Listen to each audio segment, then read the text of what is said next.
আসসালামু আলাইকুম। আজ আপনাদেরকে এমন একটি জায়গায় নিয়ে যাব যা মাদকের স্বর্গরাজ্য। সবাই আমাদের সঙ্গে থাকুন।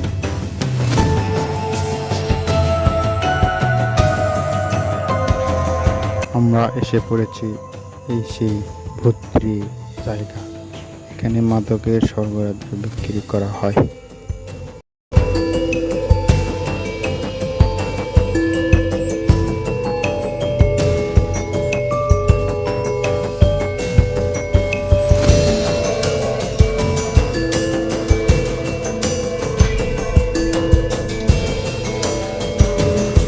একটু সামনে যেতে দুটি লোক আমাদেরকে দেখে সরে চলে।